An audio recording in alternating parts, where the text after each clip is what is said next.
ଆମ ନବୀନ ଆମ ନବୀନ ନୟାଗଡ଼ରେ କରି ଚାଲିଗଲେ ଘୋଷଣା। ସବୁ ଲୋକସଭା ସିଟ୍ ଆମର, ସବୁ ଲୋକସଭା ସିଟ୍ ଆମର। ତା ପାଇଁ ଘଟେଇବୁ ପଛେ ଯେତେ ପ୍ରକାର ଘଟଣା, ତା ପାଇଁ ଘଟେଇବୁ ପଛେ ଯେତେ ପ୍ରକାର ଘଟଣା। ବାବୁ ଧର୍ମେନ୍ଦ୍ର ବି ତତ୍କ୍ଷଣ ଚିହିକି କହିଲେ, ଭୋଟ ନୁହଁଇ ଚାଉଳ ପରିକା ମାଗଣା, ଭୋଟ ନୁହଁଇ ଚାଉଳ ପରିକା ମାଗଣା। ଯେପରି ଏତେ ବର୍ଷରେ ଭାବିଛ କଣ୍ଟ୍ରୋଲ ଦୋକାନଟା ଠିକଣା, କଣ୍ଟ୍ରୋଲ ଦୋକାନଟା ଠିକଣା। ଏବେ ମାଗଣା ଚାଉଳ ଖାଇ ଖାଇ ଓଡ଼ିଶାବାସୀଙ୍କୁ ଝାଡ଼ା। ସେ ପାଇଁ ମୋଦି ସ୍ୱଚ୍ଛ ଭାରତରେ ପାଇଖାନା ସବୁ ଦେଇ ଦେଇଛନ୍ତି ପରା, ପାଇଖାନା ସବୁ ଯୋଗେଇ ଦେଇଛନ୍ତି ପରା।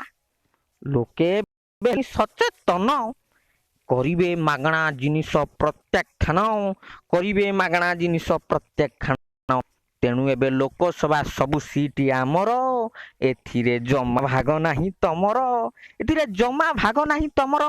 ଏତକ ଶୁଣିକି କଂଗ୍ରେସ ବାଲା ବସିଛନ୍ତି ପୁରା ଶାନ୍ତରେ।